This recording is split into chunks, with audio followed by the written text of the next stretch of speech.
우리는 하나님의 은혜로 살아갑니다. 은혜 없인 살아갈 수 없는 존재가 하나님의 더 큰 은혜를 받기 위하여 오늘도 중요한 고백을 드립시다. 주는 그리스도시요 살아계신 하나님의 아들이십니다. 할렐루야. 하나님의 은혜를 사실적으로 받아 누리고 이 믿음의 고백 위에 주님께서 당신의 교회를 세우시는 것을 사실적으로 보는 여러분 되시기를 주 예수 그리스도 이름으로 축원드립니다. 자, 고린도전서 7장으로 들어왔습니다. 다시 한번 정리하겠습니다.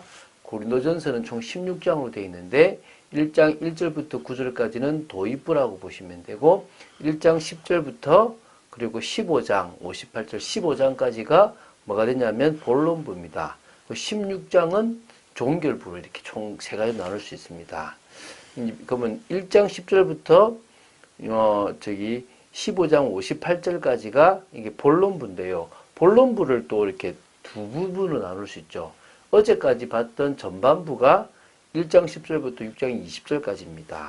후반부가 7장부터 15장까지입니다. 전반부 1장 10절부터 6장 20절까지는 고린도 교회가 당면하고 있는 문제 중에서 특히 교회의 분쟁, 또 도덕적 무질서 이런 여러 가지 부분에 대해서 책망하고 훈계를 한 부분이 자세히 나옵니다.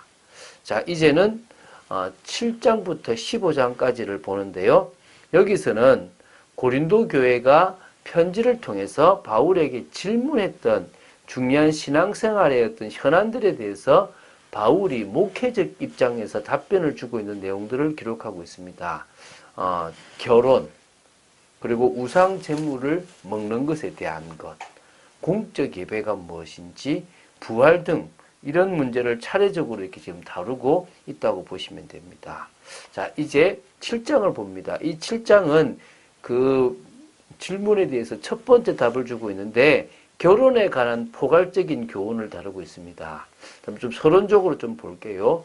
고린도 교회 성도들이 이처럼 결혼 문제에 대하여 질문을 한 데서는요, 배경이 있습니다.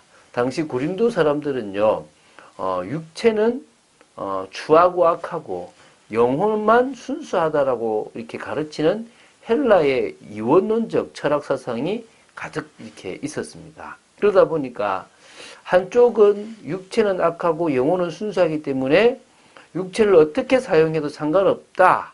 그리고 본능이나 유욕을 충분히 만족시켜도 결코 나쁜 것이 아니라고 생각하는 사람들이 있었고요. 반면 다른 한쪽에서는 육체와 그 본능은 악한 것이기 때문에 영혼의 순수성을 보존하기 위해서는 육체를 억압해야 된다. 그래서 육체가 지니고 있는 본능과 욕망은 모두 부정해야 된다고 생각되는 금욕주의적이 있단 말입니다. 그럼 전자는 어땠냐 그러면 음행과 방탕을 막 일삼았을 뿐만 아니라 결혼도 이혼도 아주 거리낌없이 해버리는 경우가 있고요. 또 반면 후자, 금욕주의 사람들은 뭐냐면 극단적인 금욕 생활을 하며 결혼도 하지 않았습니다. 이러한 고린도의 어떤 성향이 고린도 안에 있는 고린도 교회에 그대로 지금 영향을 미치고 있는 겁니다. 특히 이때는요, 종말 사상에 이렇게 임박했기 때문에 결혼을 해야 하는지, 또 결혼 생활을 지속해야 할 필요가 있겠냐라는 여러 가지 의문들을 이렇게 가지고 있었던 이때에 바울이 이제 이것에 대해서 답을 주고 있다고 보시면 됩니다. 그래서 1절부터 7절까지는 결혼 여부에 관한 기본 원칙과 부부 생활에 대한 어떤 계략적 권면을 보고 있다고, 지금 해주고 있다고 보시면 됩니다. 짧게 보겠습니다. 우리 1절부터 2절을 제가 먼저 읽겠습니다. 너희가 쓴 문제에 대하여 말하면 남자가 여자를 가까이 아니함이 좋으나 음행을 피하기 위하여 남자마다 자기 아내를 두고 여자마다 자기 남편을 두라. 지금 너희가 쓴 문제에서 바울에게 편지를 썼는가 봐요. 이런 의문들이 있는데 이런 부분에서 바울쌤 답을 주십시오라고 했겠죠. 그래서 남자가 여자를 가까이 아니함이 좋다라고 하는 게 결혼이라는 것이 악하다고 말하는 것은 결코 아닙니다.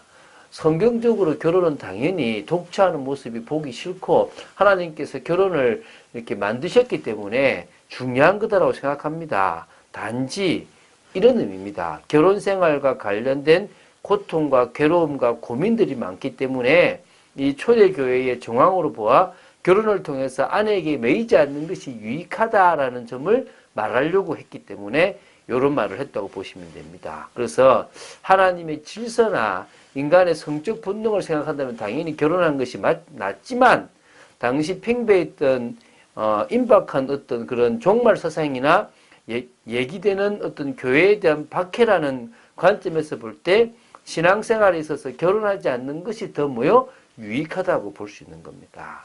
그래서 음행을 피하기 위해서는 뭐하란 말이죠?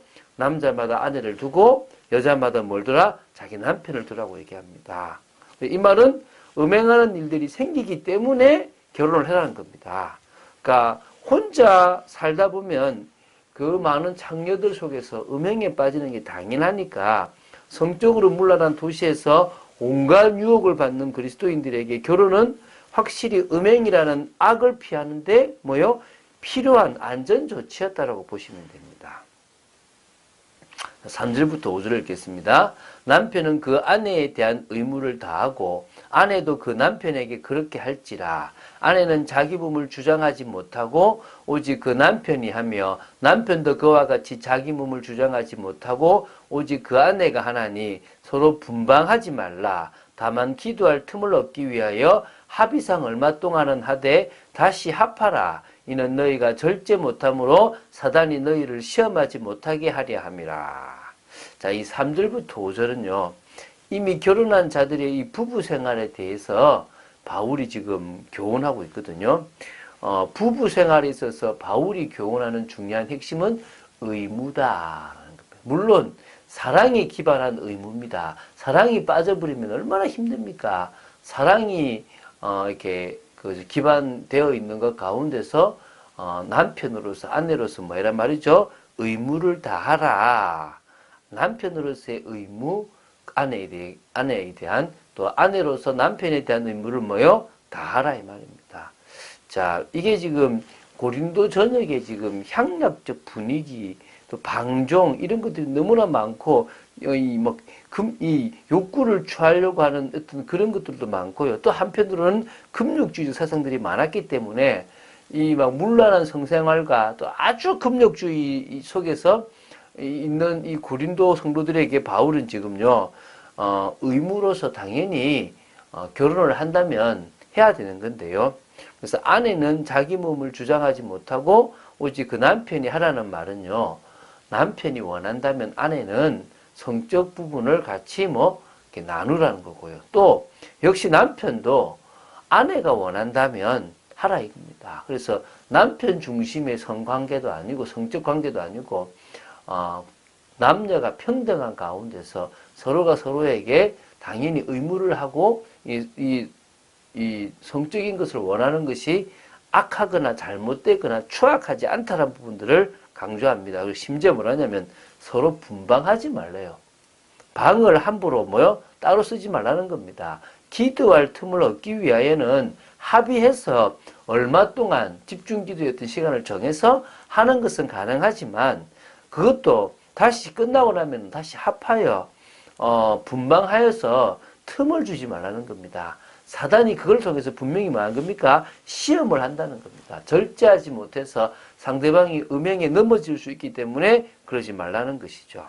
그러나 내가 이 말을 하면 허락이요 명령은 아니니라. 나는 모든 사람이 나와 같기를 원하노라. 그러나 각각 하나님께 받은 자기의 은사가 있으니 이 사람은 이러하고 저 사람은 저러하니라. 이런 결혼에 대한 여러 교훈을 명령처럼 꼭 이렇게 해야 돼가 아니라 권면하고 있고 이렇게 했으면 좋겠다라는 부분입니다.